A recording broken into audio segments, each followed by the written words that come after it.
everybody. Thanks for joining us for another episode of the PHNX Suns Podcast. If you're watching on YouTube, you will notice that we all look a little bit more put Dapper. Together than normal today. Did we go to a funeral, though? We're all wearing these, like, dark all colors. The boys have collars on. Today. I have a nicer black shirt on than the normal ones that I wear, but still black. But there's a reason for that, and that is because it's officially official. Frank Vogel is the new head coach of the Phoenix Suns. There we go. Struggle bus. I had to get up early to go to this press conference. Now it's going to be really hard. Oh my God. It was at noon. It was at noon. That's the joke, you guys. Welcome to the party. Is it though? Yes, because I usually text every one of you at 9 o'clock in the morning on most I days. mean, the best jokes have an element of truth. Of course, to them. yes, there is. But we had a press conference today that the Phoenix Suns held where we got to hear from general manager James Jones and then the Suns' new head coach, Frank Vogel, which is pretty cool. We have officially entered a new era here with the Phoenix Suns organization. What are your guys' just kind of general impressions or first thoughts as far as Frank Vogel being a part of this organization? Considering I didn't really care if he won the press conference, because I feel like that's okay. Cool. If you talk well if you speak well at a press conference, we've seen that a million times. It hasn't led anywhere. I thought he did a very good job of kind of explaining his thought process behind everything and what he hopes he's going to be able to get out of this. And more importantly, I think he's very focused on how the Suns are going to play a specific brand of basketball, especially on the defensive end, which got me a little excited because, I think I think we could use a little griminess. We've talked about it in the playoffs about not having that one guy, that agitator out there. Hell, if you can kind of build a team of them, I'm all for it. So I'm excited about what's about to happen. Scrappy. Mm-hmm. I loved him. I loved that word when he Scrappy said, as when we hell. go out there, we're going to play scrappy. Yeah. Scrappy as hell. Yeah. Yeah, I mean, I was impressed. I feel like this is, for most new head coaching hires, this is the easy part, unless you're Nick Nurse in Philly. But like Blessings. this is a day to feel good, to be optimistic. It's kind of like the equivalent for a head coach of media day each year. Everybody is on the same ground floor, and there's nowhere to go but up.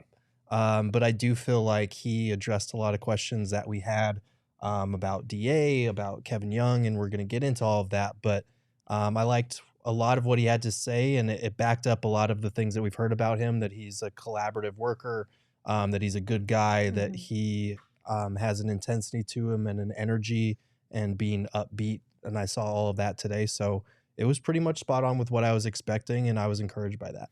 Yeah, a lot of times in these press conferences, or any press conference for that matter, there's a lot of, say it like it is, bullshit. Mm-hmm. Right?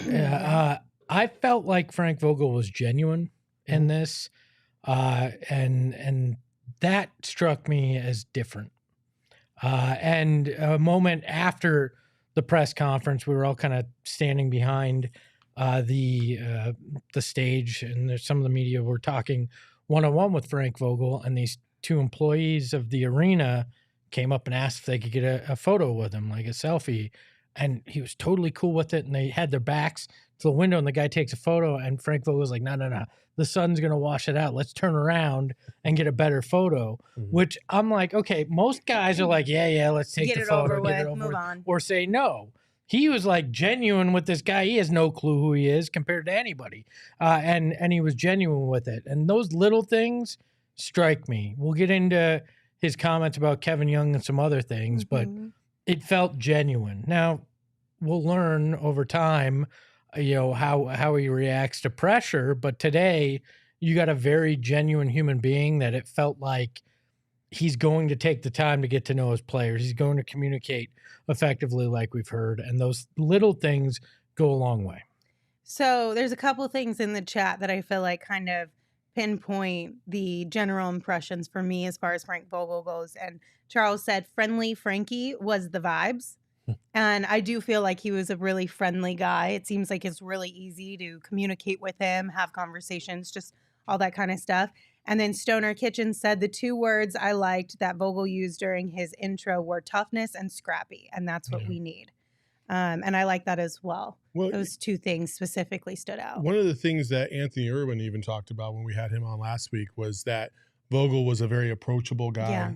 He was a very easy, media-friendly kind of guy. And he's not going to shy away from answering questions because that's just not his shtick. So I think that you needed somebody that was going to be able to come in and communicate. And I know we're going to get into a lot of this, too. But I think a lot of people, we think communication is only team related. I think there's a lot to be said about communication towards the media. And I'm not saying anybody has to kiss the media's ass, but when the public gets left in the dark on certain things, they're going to have questions, and then they also going to assume answers. Right. And I think that's part of what kind of was a little bit, not the total downfall of Monty by any stretch of the imagination, but that is a part of the aspect of Monty that I don't feel like he was ultimately like. How many times did we talk about injuries and we knew a player was going to play, but he was like, oh, we'll see. Like, just tell us, man. You know what I mean? I know there's gamesmanship, but there's also some obvious stuff that goes to this when Shams is breaking it and we're asking you about it and you still aren't committed to it. The starting lineup comes out in 10 minutes. Just say it, damn it. Say it, guys. Just freaking say it. I don't know that there's enough game planning that can be done in that 10 minutes that really makes that big of a difference. We got to go to Where plan like B. the fire alarm's going off and everyone's throwing papers and the guy like in who's at the board with all the know what I'm Charlie talking about? Day Yes, from exactly. Always Sunny. Like that's not happening in the 10 minutes before you tell us and tip off. Yeah. Also, Go ahead. Although it would be hilarious if it did. I was just going to say, he also made James Jones smile. So there's an accomplishment in day one. All right. They did have really good banter back and forth. I'll give you that. All right. Before we dive into some of the actual sound bites, because we do have a lot of sound bites for you guys today from James and from Frank. We do have a super chat from, I don't know how to say this. Z. There you go. Why is it that NBA team accounts, when it comes to new people, only post, quote, welcome in, and we only get details on anything from reports and media?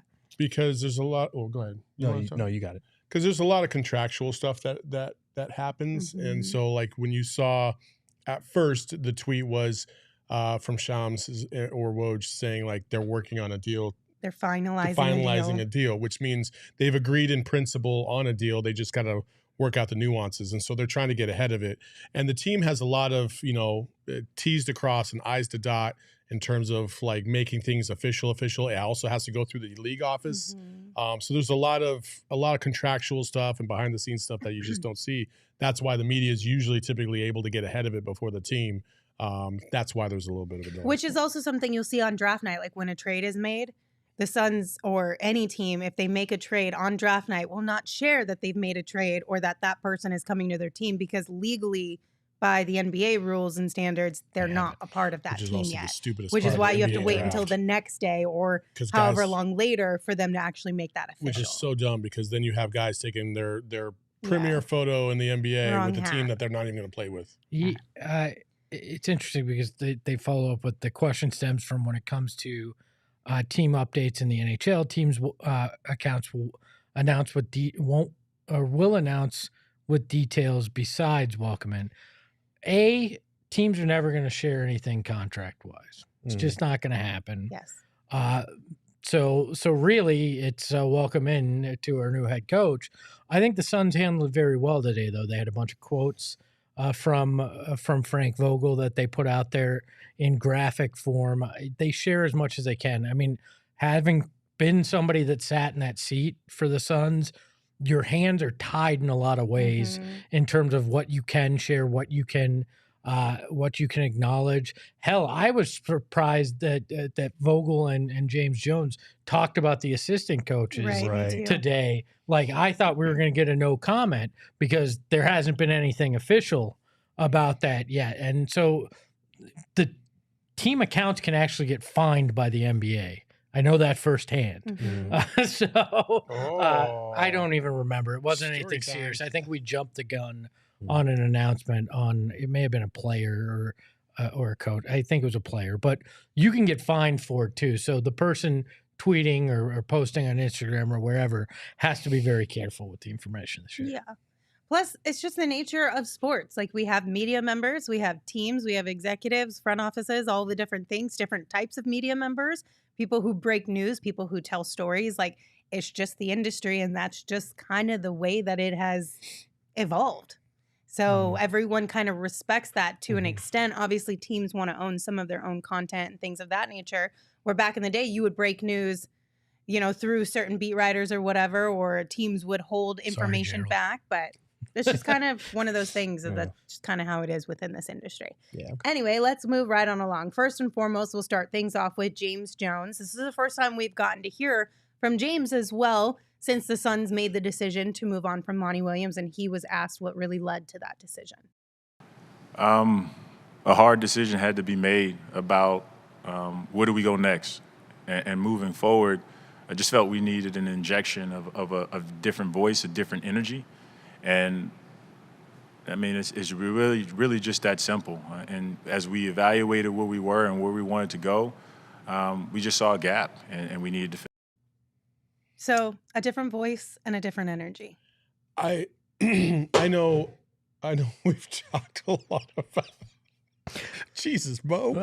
Someone almost fell out of his chair. Almost Sorry, did it y'all. over here. Someone almost died off screen. I know we talk a lot, and there's varying opinions on Monty's communication with players, and sometimes, sometimes your voice just runs its course, and you start to tune guys out. We've all been around certain individuals, bosses or coworkers that at a certain point you're just like, I'm not even trying to hear them anymore. Like, and it's not necessarily personal. It's just you just can't stand their voice anymore. That's okay. Did you say something, Saul? Thanks. I knew that was coming. Damn. I was just going to be like, not me though, right? And so I think with Monty, I'm not going to underestimate the significance of the lack of communication between him and DA, and how how that kind of just permeated the whole beginning of the season. And it just never sat right with me. And I wonder, if that's part of what James Jones is alluding to in terms of just needing a different voice. Frank was very adamant about communication and how he wants to touch and feel every single player every single day.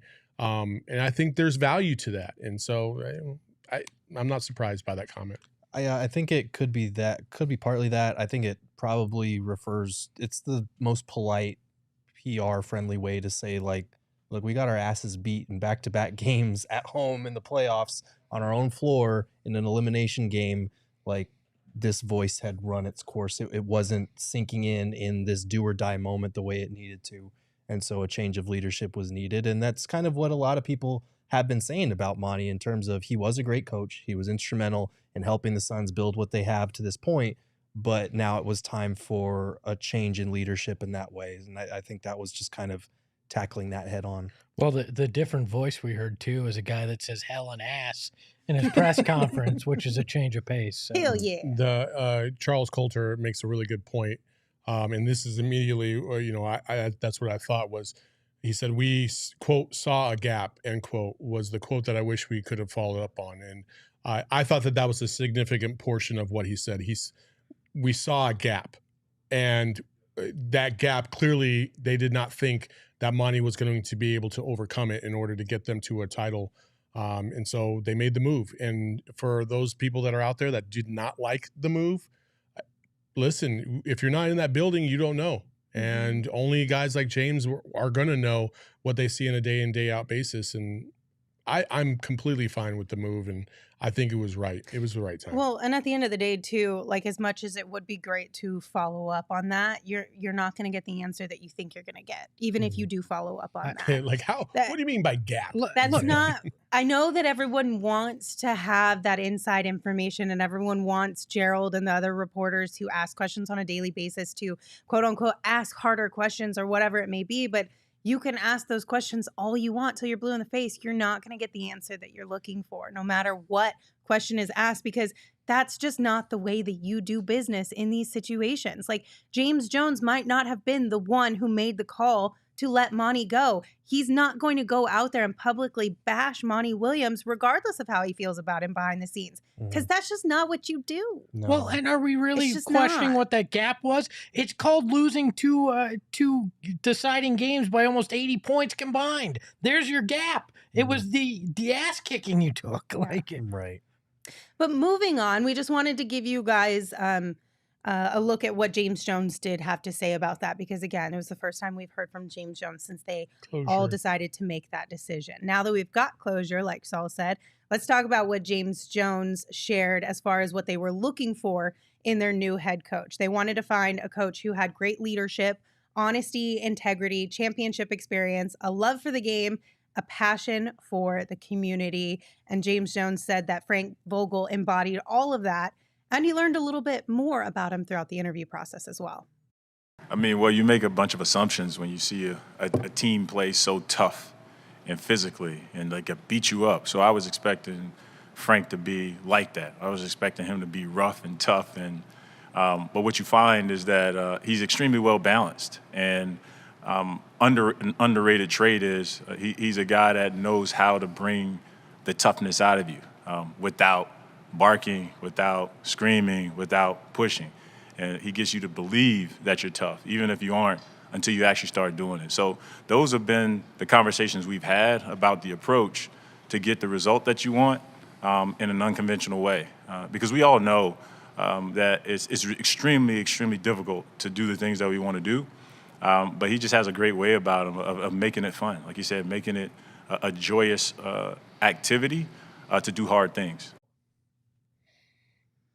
So I think is he a personal trainer? Like, I don't know. Sorry, this feels like the kind of speaking at a press conference. Nobody makes doing the hard things fun. Like, no, but I think if you read between the lines, it's just a different way of communication. Like, his style of communication is different than maybe what they had previously, and they found that intriguing. But that's not surprising based on everything we've heard about Vogel from guests who've been on our show, or things we've heard just in general from different members of the media and people who've run into him throughout his history in the NBA. They've all just said, again, we said it at the top, he's an approachable guy. He's really easy to talk to. It's no different than when we were in school. You know, like, you have good teachers, you have teachers that maybe you just don't see eye to eye with. Yeah. There's different teachers that communicate with you, that can come across and you understand what they're doing and what they're trying to get out of you. And then there's other teachers that you feel like you're on, one planet and they're on the other. And I think with coaching from time to time, like, I think Devin Booker had no problem communicating with Monty. No. Like, I don't think he had any issues. Same thing with Kevin Durant. But there were also guys like, DA or other guys that maybe did not see eye to eye or could not communicate for whatever reason. And I think that's okay. And I think that's kind of what he's alluding to is like, hey, sometimes you need somebody that can maybe cover the whole spectrum, and maybe it's not as effective or as a high level, but you just know that they're coming across because it's a different kind of approach. And so when you're talking about like making practice fun, right? Like I think practice inherently, like, it can be a chore if you're like in day 18 of training camp. Maybe he can change that up a little bit and add a little bit of a twist to training camp to make it more conducive to fun, quote unquote. Maybe fun's just the word that I'm hung up on. I assume what he's trying to say is he's the type of guy that you want to work hard for, that you want to put in the extra work for, because you have a genuine, kind of desire to do that with him. Like, nobody's going to find certain things fun. And I don't know. I just got hung up on that. I feel like reading between the lines a little bit, and I could be totally off base on this, but I think a lot of what attracted them to Frank Vogel is a lot of what Monty at his peak was, with a few changes. I think that word fun, if we go back a year or two of Suns basketball, that team was fun. They had fun together, not just because they won 64 games, that obviously helps, but even before that, they were having fun on that finals run. Yeah, last year was more devoid of joy than any of the years that Monty Williams has been here, I think. And I think with Vogel, we talk about the leadership qualities. Monty had those at the start. We talk about the integrity and all this other stuff, communication. That was something that Monty was supposedly good at. I think they like those qualities and they want to stick with them. They're now going with a guy who has those qualities, but also has championship experience, also has, this passion and the fire to him. Like, not that Monty didn't have the competitive fire. He was a competitor. All of these guys are. But, people in the chat are picking up on, the cursing and the hell yeah and all these different responses that he had. And I think they just, like they said, they needed a change of voice. They needed a change of leadership. So Vogel has a lot of those same qualities, but maybe some of the things that they felt they were missing with Monty in place. I think we also need to just, before we fully pass judgment here, maybe give him a couple months on the job before we completely make up our minds about this. Oh, yeah. And I'm speaking mostly from Suns Twitter perspective, because I feel like a lot of people are still arguing about this hire. And at this point, it is what it is. So let's just let it play out and then determine it from there. In the words of Bernie Mac, if people don't like you for who you are, fuck them. Fuck them. That for data. That wasn't Dr. King that said that. Hey, darkness. Call back. The great words of Dr. King. Dark darkness. The rest of the quote.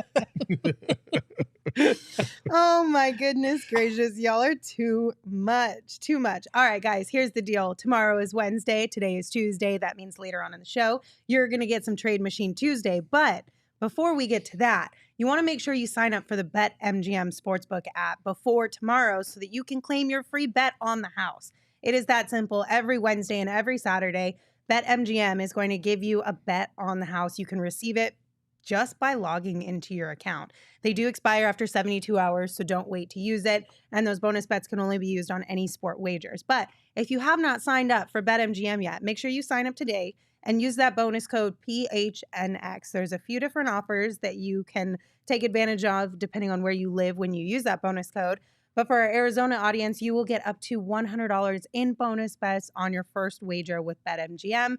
Again, just make sure you use that bonus code PHNX. You can check out the show notes for full details. And now you can listen to Shane talk about the disclaimer. Disclaimer, 21 plus to wager. Visit BetMGM.com for terms and conditions. U.S. promotional offers not available in Washington, D.C., Mississippi, Nevada, New York, and Ontario. Gambling problem? Call 1-800-GAMBLER. Colorado, D.C., Illinois, Indiana, Louisiana, Maryland, Mississippi, New Jersey, Ohio, Pennsylvania, Tennessee, Virginia, West Virginia, Wyoming. Call 877-8-HOPE-NY or text HOPE-NY 467-369, New York. Call 1-800-NEXT-STEP, Arizona. 1-800-522-4700, Kansas, Nevada. 1-800-327-5050, Massachusetts. 1-800-BETS-OFF, Iowa. 1-800-270-7117 for confidential help, Michigan. Of course, you guys know that Father's Day is just around the corner, and we've got the best gift that you can give right now for a limited time. When you go to omahasteaks.com and enter the code PHNXSuns into the search bar, you'll be able to order the Dad's Favorite gift package for just $99.99. Plus, you will get 8 free Omaha Steaks burgers with your order as well. These burgers taste like a steak on a bun and are ultra lean and packed a bold, intense, beefy flavor. So this Dad's Favorite grill package, we got him, and they've got quite a few things in it. You get 4 bacon wrap fillets, 4 premium air-chilled boneless chicken breasts, 4 boneless pork chops, 4 gourmet jumbo franks, 4 made-from-scratch caramel apple tartlets, and an Omaha Steaks seasoning, plus the 8 free Omaha Steaks burgers for only $99.99. This is the best value. Best value in meat anywhere. So if you guys are looking for your Father's Day gift, look no further because we got you covered. Don't wait. Go to omahasteaks.com, type PHNX Suns into the search bar, and order the Dad's Favorite gift package for Father's Day today. That's omahasteaks.com, keyword PHNX Suns. All right. Now that we're done with James Jones, let's move on. Well, we're not done. We're going to move on to Frank Vogel for a hot minute. Okay. Wow. Bye, James. Well, listen, we started with James. Now let's hear from Frank. Then we'll hear from both of them a little bit later on.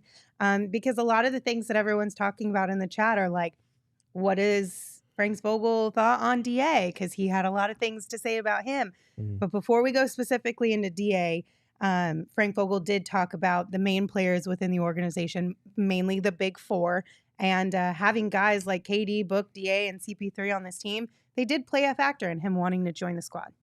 It always plays a factor in every job, but in this case, it really played a factor. I love what we can accomplish. The firepower that we have, with those two prolific, savage scorers, with bookends in Chris and Deandre at the point guard and center position, and a lot of the other pieces, I feel like we can do great things right away. Great things right away. You got to like that. Mm-hmm. You mentioned all four of them and spoke about three of them at length a couple of different times in the presser. It's interesting because I still don't know how this team is going to put a competitive group around those four. If they have they have 60 million dedicated to DA and Chris Paul, that's going to be tough. But it does seem like, for the time being at least, what he sold the Suns on is with the understanding of this is what we're going to have heading into next season. So I like that. And I said last week, I don't think hiring Vogel precludes a DA trade. I think that today's press conference swayed me a little bit further away from that stance. But I do think if you go into next season with DA, this is the coach that you want to have coaching him, because a lot of what he had to say dealt with the defensive side of the floor. And for me, that was the biggest thing last year for DA, where they needed him to be better. And if you have Vogel hopefully coaxing that side out of him, that rim protector side, that's a good thing for you moving forward. I think the thing that stood out to me was bringing up Chris Paul. There's obviously an uncertain future, but what we're hearing now in particular from Gambo is the fact that the likelihood of him coming back is all predicated on him being cut and signing the veteran minimum. Now, you can't stretch in that case. You'll have to take the $15 million hit, but then you can bring him in for a $2 million vet minimum. And you got to wonder if there's been discussions about that Frank kind of knows what he's going to go in with, in particular involving CP3. I don't think this is something that we need to overthink. I feel like Frank is just going to talk about the guys that are on the roster and on the team right now, As he should. knowing that there might and there probably will be some moves down the road, whether they include CP3 or DA, we don't know. But you can't really speak to hypotheticals, especially when you're not the one that's in charge of those. It's James Jones and it's Matt Ishbia, basically. So I think he talked about the players that they have. Those four players are the ones that stand out the most. And obviously two of them we know for sure will be here next year. The other two, wait to be seen. But he talked about them in a way that, gave you a little bit of hope that if they do stay intact, that he's going to be able to get the most out of them, hopefully. So yeah, and if he didn't mention CP3, that would have been a glaring thing that everybody would have overblown Yeah. times 100. But I think we're already starting to see that, like, in quotes and tweets and stuff that have been shared about what he said about Deandre Ayton or what he said about Book or KD. It's like, well, where's Chris Paul? Why didn't he mention DA? And it's like, okay, guys, it was a really long press conference and one tweet does not summarize every single thing that was said. So I just want to make sure everyone knows that he did mention specifically the four core players. Yeah. But he also did go a little bit deeper as far as expanding on Deandre Ayton and what he thought about him. Yeah, well, I think he can be one of the best centers in the league. And I think he's shown that at times throughout his career. I know he showed it when we played him in the playoffs a couple years back, and he shot about 80% from the field, and deterred every drive, every cut, every effort to attack the basket. He can be a big time deterrent, and there's still areas that he can grow offensively. But I'm intent on really connecting with him and restoring him to an all-star level player. I love it. Again, I think I was talking about this in terms of his trade value. Like, it just takes one person to see potential and to think that they're the ones that can change them around. And if you already have that person in the fold, and it's easier to work with what you have than try to make moves to work with something that you don't know is out there. So in terms of trying to restore DA, I think that's a great way to phrase it, because he's going back to 2021 where arguably DA had his best playoff season. And I don't think that's really an argument. Like, he just did. And he's trying to get the most out of him and go back to that point, because if DA plays like that, then he could be an all-star. And DA is very much fallen off of that level, especially this year. That's a significant drop from where he was, especially in the playoffs. So I love the fact that he said restore him, because I do feel like there's also, just using that word, right? I think restoration, we talk about it in a physical sense. And I think for this, in DA's case, is more mental than anything else, because he has the physical abilities. I don't think that's undoubtable.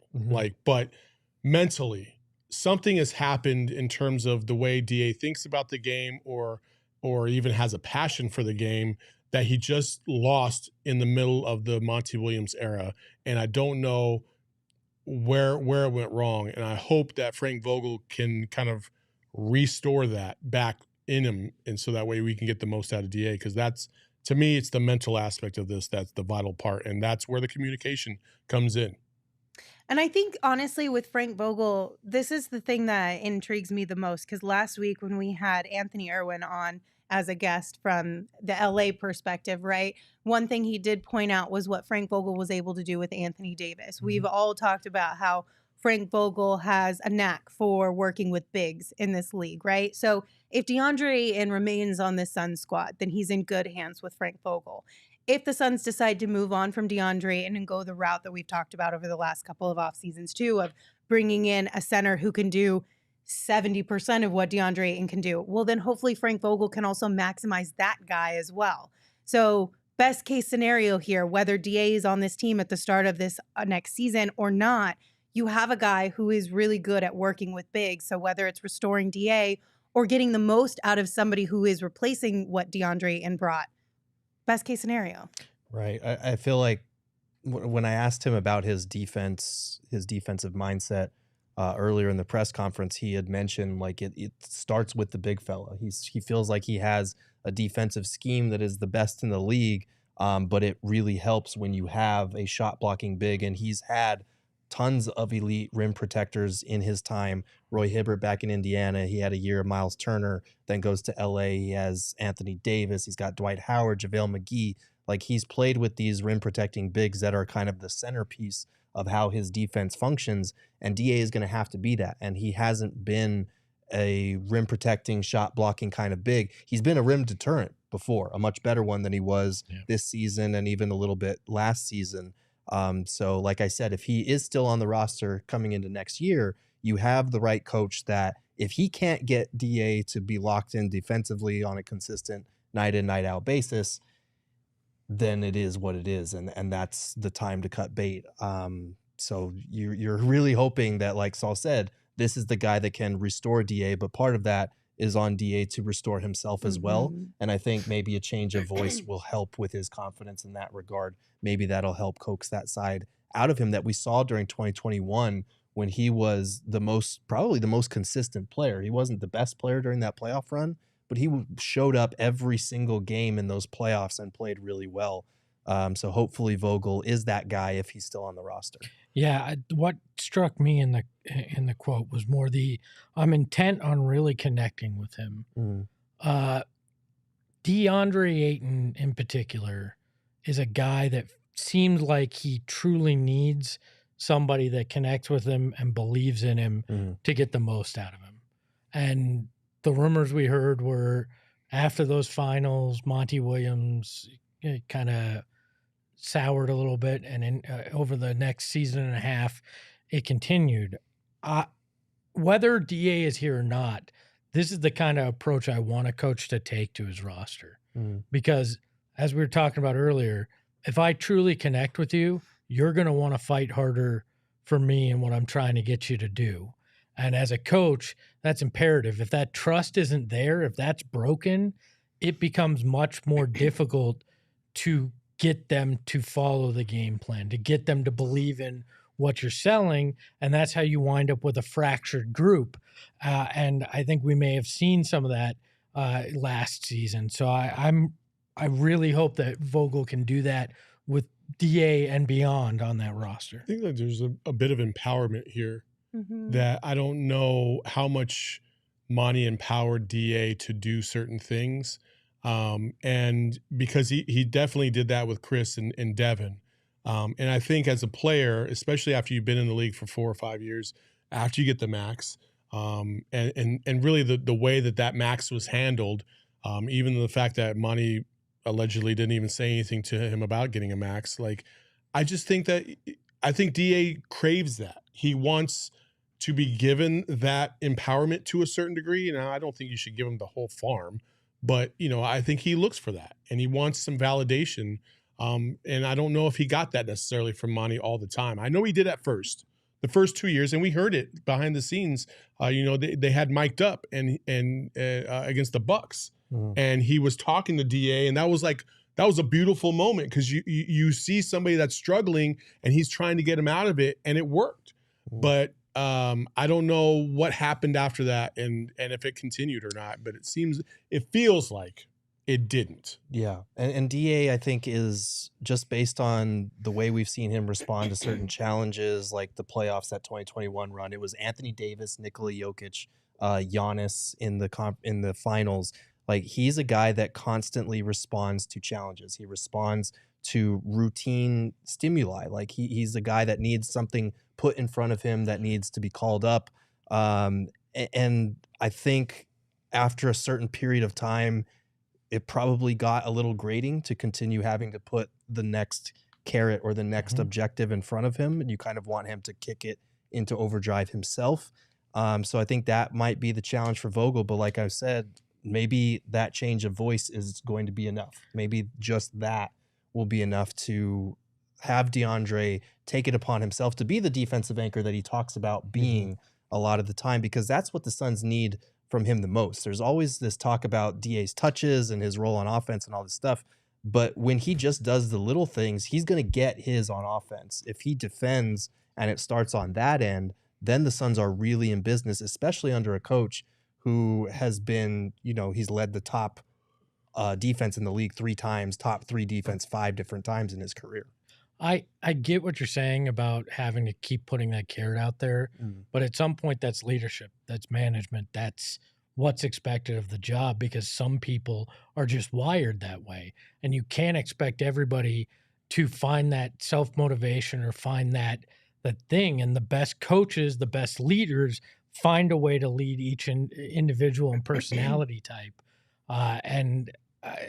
Sometimes I think Monty probably struggled with that, because as we talked about, if you were Monty's guy, you were Monty's guy. But if you weren't Monty's guy, you were on the outside looking in, and they need a guy that can manage all the different types of personalities. Well, and we've heard that about Frank Vogel, right? He's had experience managing superstars. He's got 2 of those on this squad. I'm not too worried about him connecting or finding a way to work well with Kevin Durant and Devin Booker.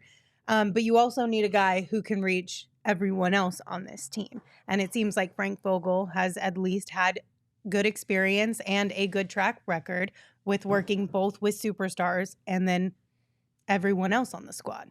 Yeah. So it'll be interesting to see how that all shapes up. But I did like what he said. I want to see it in action, but I like what he said. Also, people in the chat, they're like, Ayton needs to grow up. Ayton needs to grow up, blah, blah, blah. Ayton needs to grow up.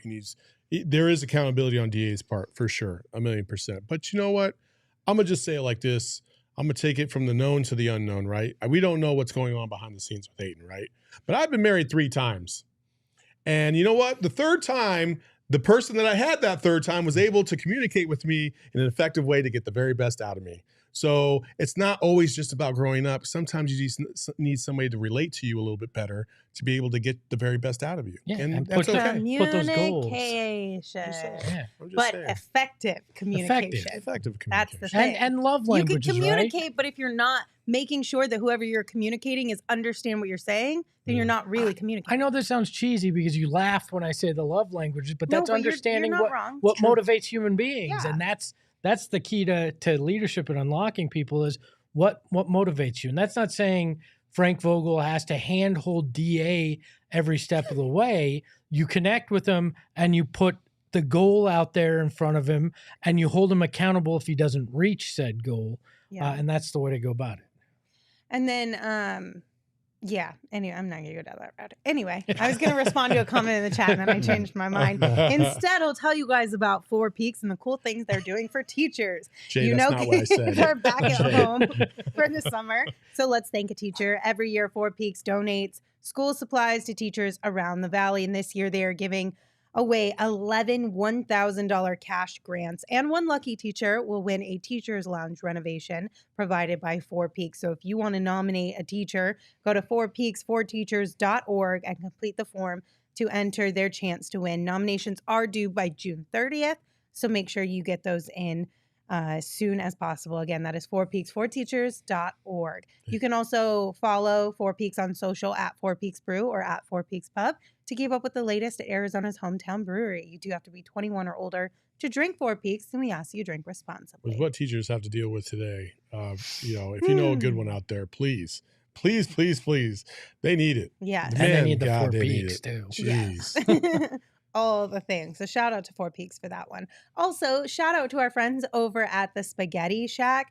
They delivered lunch for us yesterday. Can I just say, I love garlic bread, and they had really good garlic bread. And they're big. And they were really big. You could have they delivered garlic bread, chicken parmesan, and spaghetti. You could have made the biggest, best sandwich out of all I of didn't that. think about that. I know.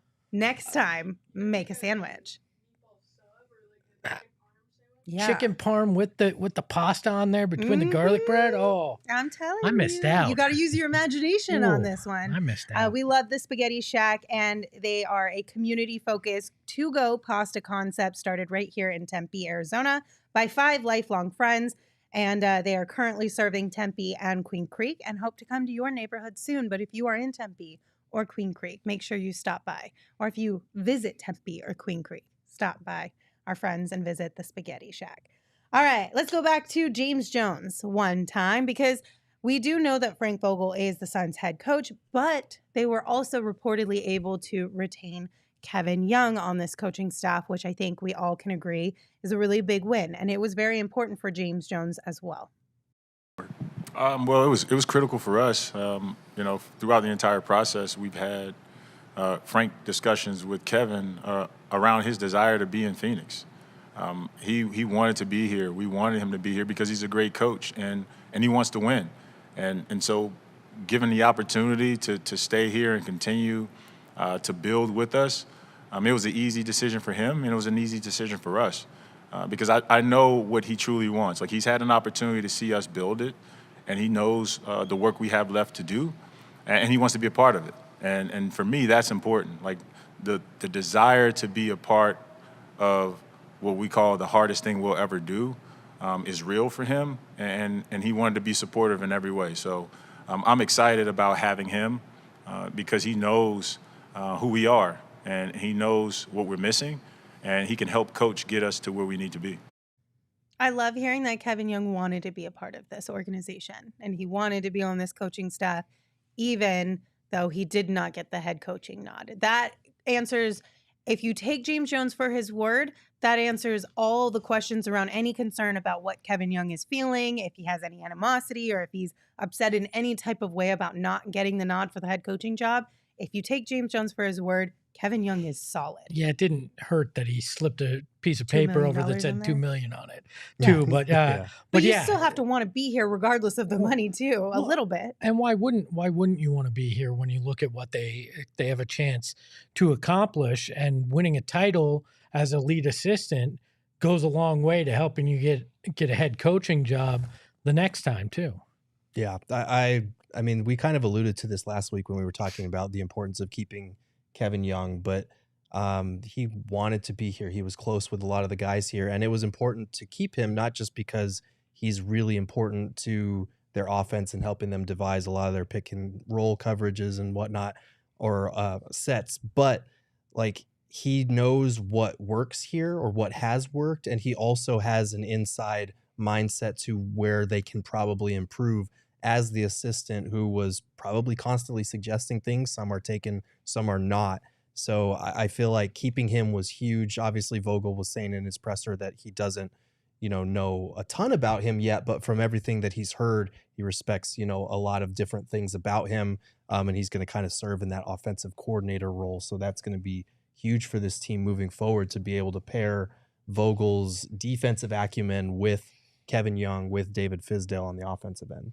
Yeah, I mean, again, I know they talked about not defining roles, or at least Vogel did, but that's ideally the perfect scenarios. You would have those two guys working together to help the offensive side, while Vogel really focuses on the defensive side. But to Frank's point, I don't know if we're going to play that or not, but but he was very much receptive to that too, and I think that Kevin Young has a tremendous opportunity here, because you have as good a shot as anybody else in the league to win a championship.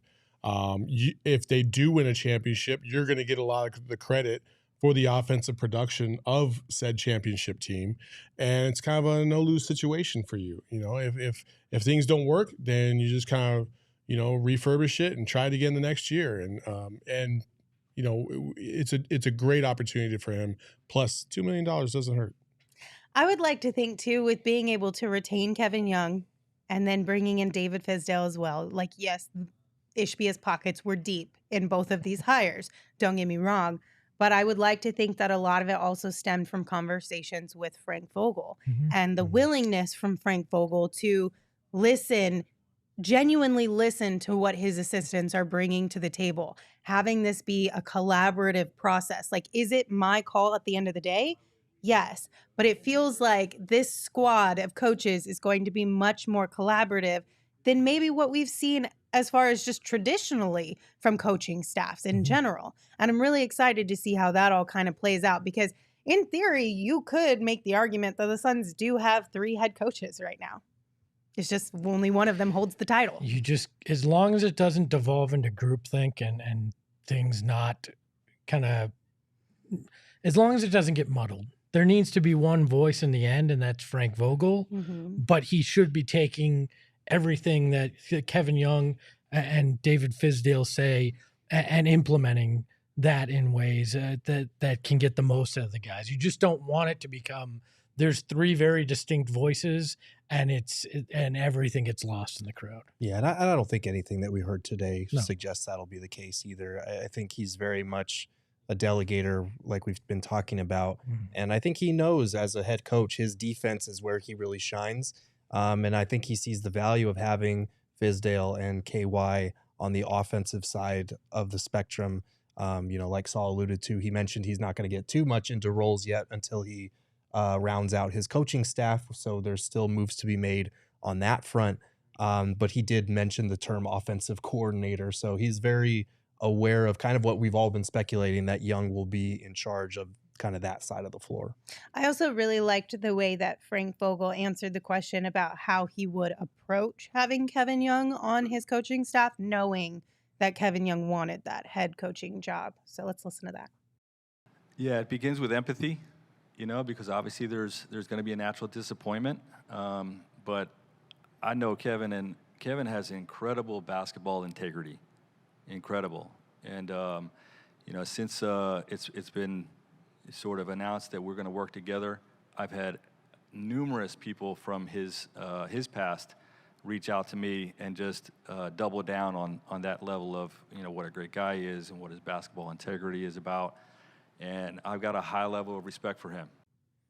I like empathy. That was such a very human moment, because, and we talked about this in general, with sports, we don't tend to consider those things.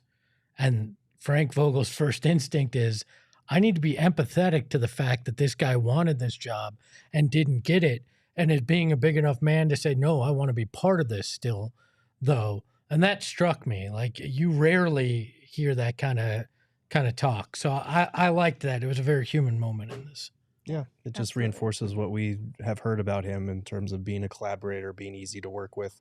And that's a good sign in a situation like this, because this is not a common situation where a guy interviews for a job, doesn't get it, and then still stays on to be the lead assistant. That could be a tricky situation to navigate, but apparently because Kevin Young wants to be there, because Vogel is approaching it in this way, hopefully it'll be pretty productive for everybody involved. Yeah.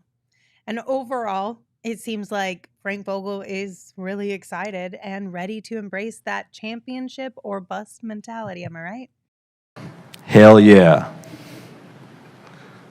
I've been with teams where we're going to take the long road, and that can be fun. That journey can be fun, but I love the mindset that we're going to go after it right away with all we have. Hell yeah.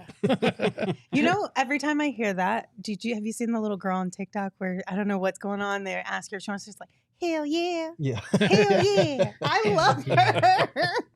And so now I love Frank Vogel for that. Because he reminds me of that little girl. And it's the best thing ever. I think of Stone Cold Steve Austin. Oh, do you? Yeah, he's like, can I get a hell yeah? That's fair. Hell yeah. That's a fair one, too. Like, he didn't shy away from it. The direct question was, are you okay with the championship or bust mentality in year one? And he just goes, hell yeah. Mm-hmm. That's the mindset you want. We've been down that long and winding road where we had to wait to try to figure out how to get a championship. The time's now, and he fully embraces that. Yep. Love to see it. Stoner Kitchen in the chat said, y'all need to cut the hell yeah soundbite. Already done. Yep. That's definitely going to be a staple on this show moving forward. So hopefully you guys loved it as much as we did. Okay, before we get into our Trade Machine Tuesday. Oh, we didn't forget about Hell Trade yeah. Machine Tuesday. Portion Hell of yeah. the show.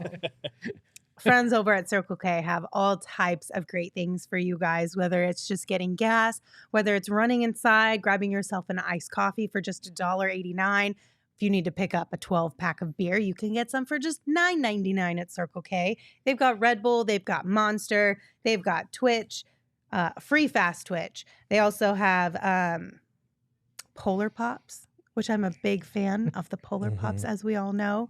So make sure you're not missing out on all this great stuff. Right now, if you text PHNX to 31310, you can join their SMS subscriber club and get a buy one, get one free offer on 32-ounce Polar Pops. A great treat now that we are in the summer months. So head to circlek.com/store-locator to find Circle K's near you. And of course, this summer, if you are looking to have a fun time hanging out with your friends or just catch up on sleep, maybe this is your off season as well, our friends over at OG's have you covered for all of your summer plans. Whether you are looking again for the sleep edition gummy they offer, the Happy Balance gummy they offer, or just the traditional OGs. They've got it all, and they've got all the best flavors as well. The fruits, the creams, and pink lemonade dropping on June 21st. So make sure you check out our friends over at OG's. You can find them online at ogsbrands.com. You can find them on Instagram at ogsbrands. And of course, you can find their products at your local dispensary. You just have to be 21 years or older to purchase. And we ask that you indulge responsibly. Right? Joe Martinez in the chat says, when he says, quote, fuck, can that soundbite be part of the show? Would you even doubt that? Hell yeah. Hell yeah. Of course he can. We'll find out.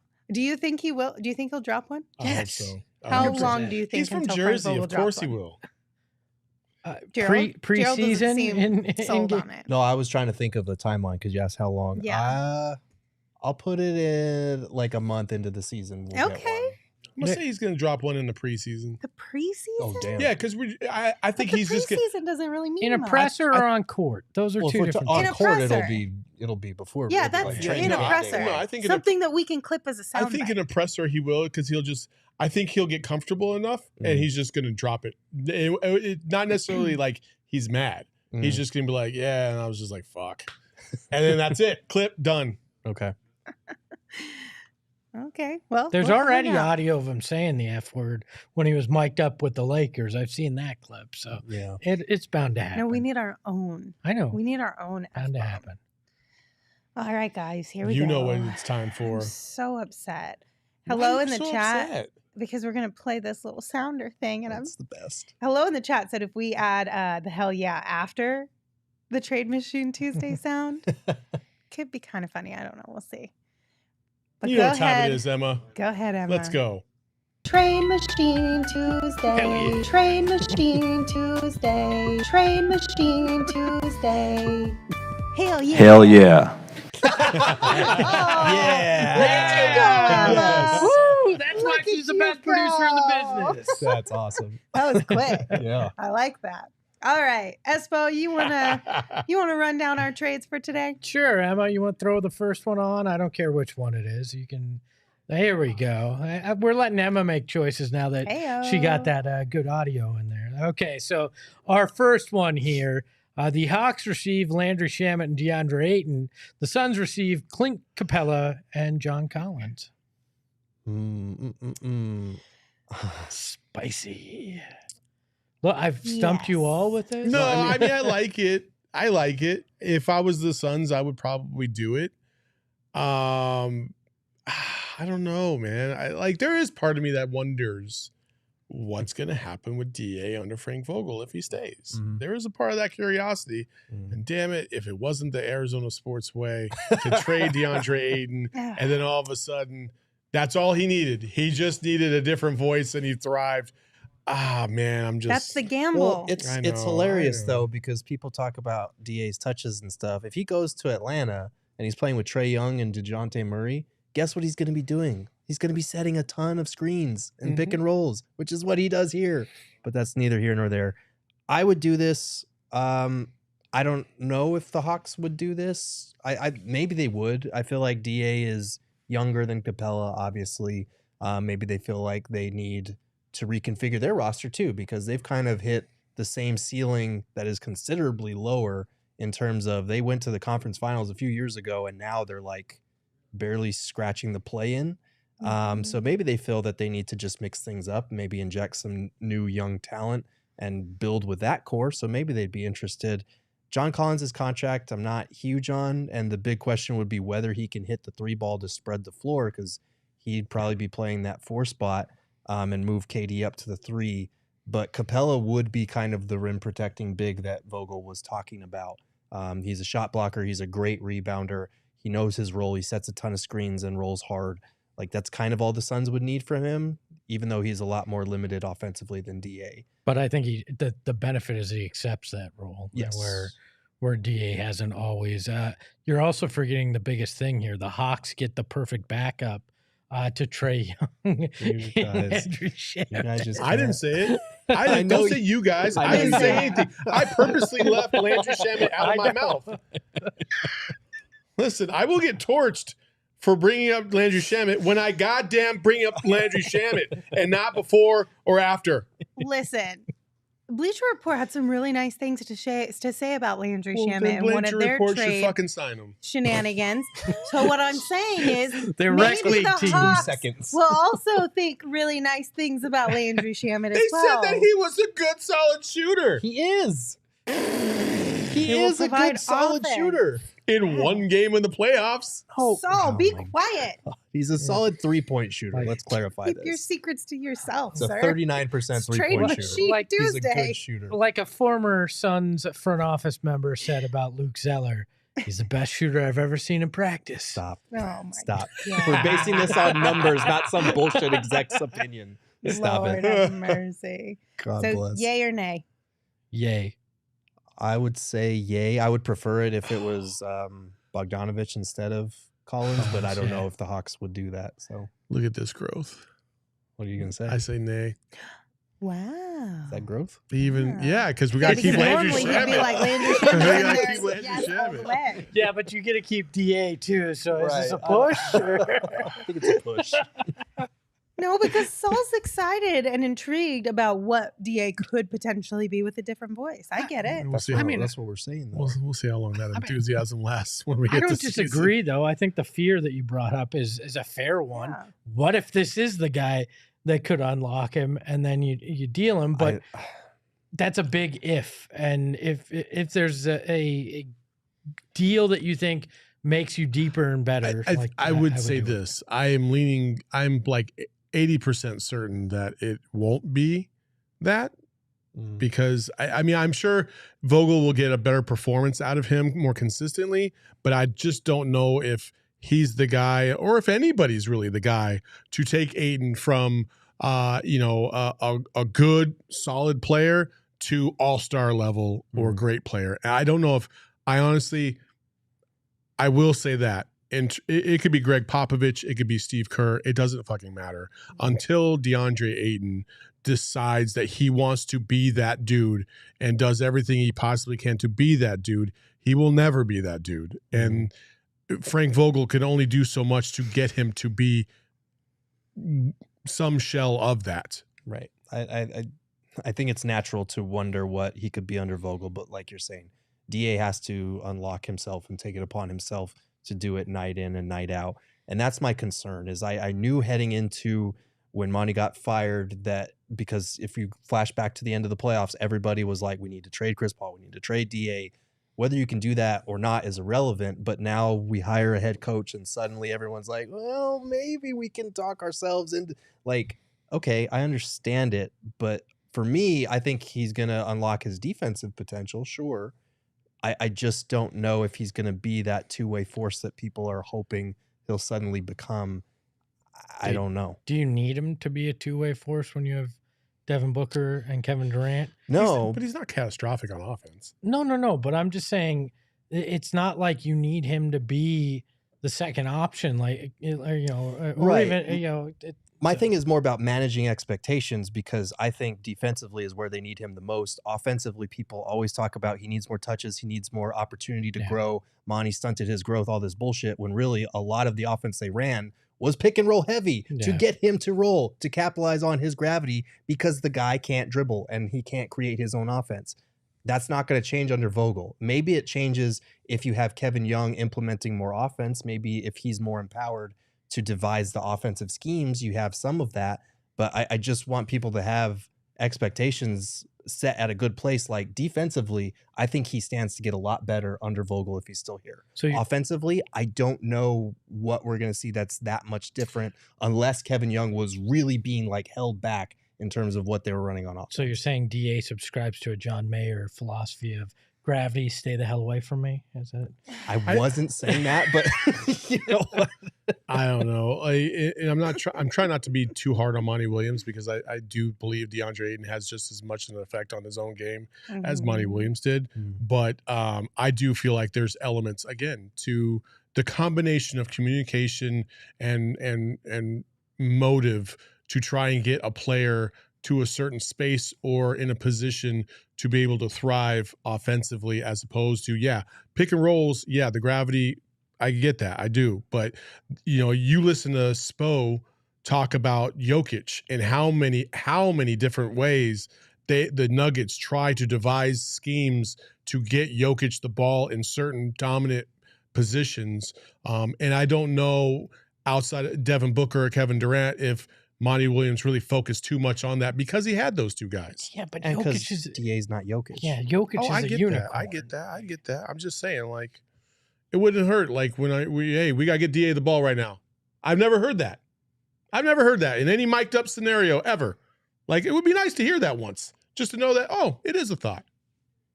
I mean, he posted up more this year than last year, but next one, we've got the Suns receiving Kristaps Porzingis and Kyle Kuzma, and the Wizards receiving Landry Shamet and Deandre. And now with this one, y'all may be wondering, but I thought, yes, they both have player options. Kristaps Porzingis and Kyle Kuzma both have player options for the Wizards for this upcoming season. So this would be under the idea that they both opt in, of course. Can I be very clear?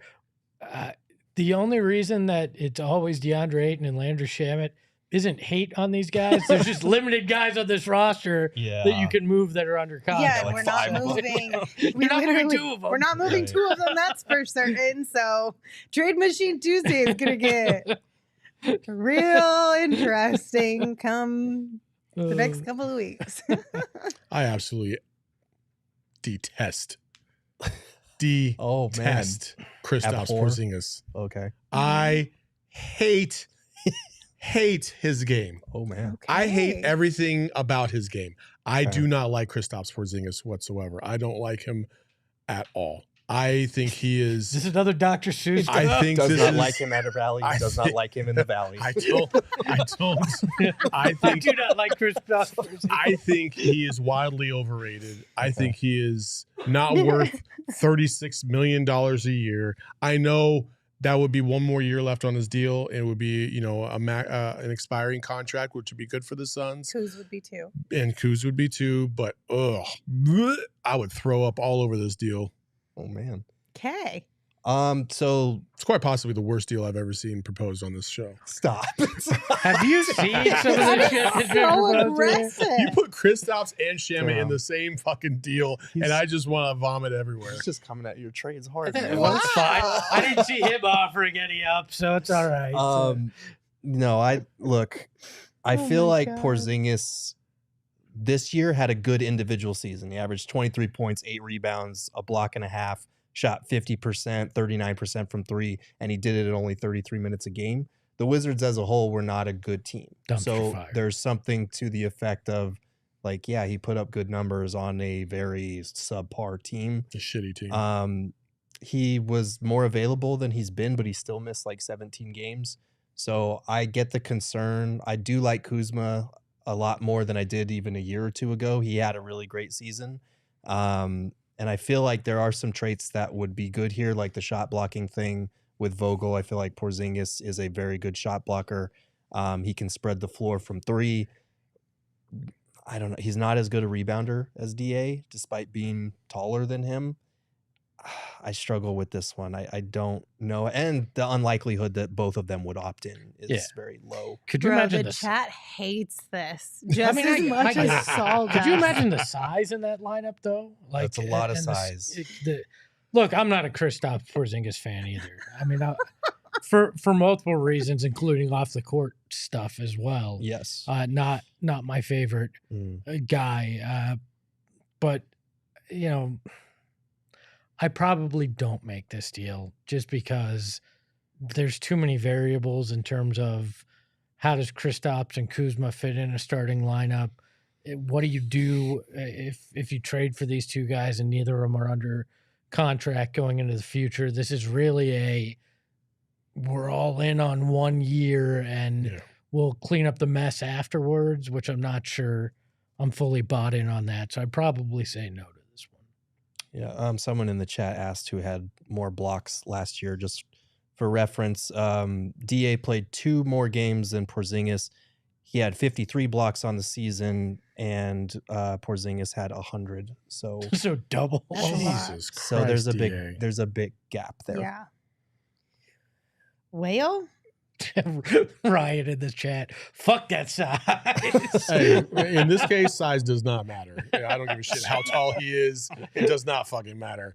Fuck that guy. I don't want him on my team. Jeez. I'm going to go ahead and go out on a limb and probably say that based on the comments in the chat, this was the biggest letdown Trade Machine Tuesday that we've proposed since it The first became a one's thing. not bad. First one's not bad. Yeah, the first one's. I don't think you know, they're that bad, but I'm just saying, based on the chat, everyone Yeah. is so upset. I thought Lindsay was going to say, based on the chat, I'm going to say yes to this because they all hate it, so there must be something to it. No reverse psychology that you're always working with over there, Espo. I man. get it. Yeah, so those were the 2 that we proposed for today. Again, just remember, there's only a handful of people, if that we can include in these Trade Machine Tuesdays. Let me throw this out there. If you're in our Discord, why don't you guys throw some trades in there for next week? Mhm. We'll discuss yours. This is not us dictating. You can provide yours. And you know too. what? We can go crazy. You want to get crazy? Let's go crazy. Throw anybody in Let's there. get It don't matter. nuts. You want to trade Devin Booker? Give us a trade. KD, you want him Let's out? see Go how it for goes. it. What are you guys doing? Start. Burn it to the ground. How about this? How Hell about, yeah. How about next week? And how about next week? So much drama. Let's just say the Suns pick up the option on Chris Paul and they keep him. We'll do Chris Paul trades next week. We did do a Chris Paul trade last week, I didn't know. we? Congratulations, Yeah. Lindsay. We still have like 89 weeks to go until the season starts. I'm just saying it Well, hasn't let's all do been another one. DA. I will trade the Grand I would like- Canyon for the Empire State Building. How about some Oh, I CP3 with Shamet trades? I'd like to see that. Okay. All right. Yeah. There we go. We're going to have plenty. More Trade Machine Tuesday coming your way next week. Also, we saw Ish Wainwright today. He looked good. He did. Mhm. Can I just say Ish Wainwright is he is a sweet baby angel. Mhm. I Is he haven't the new handled sweet baby no, angel? No, but he is one. What do you mean, no? He is Why a can't- sweet He's baby not- angel. You need to He's have- not You the have to sweet have baby a angel. sweet baby angel on this team. Well, I'm not ready to give that out just yet because we don't really know who's going to be on this But team. Lindsay, She's holding out hope Cam or Mikhail is coming back so she can call them. I mean, you're not going to know any more of these players. So That's the reason why you like Cam so much.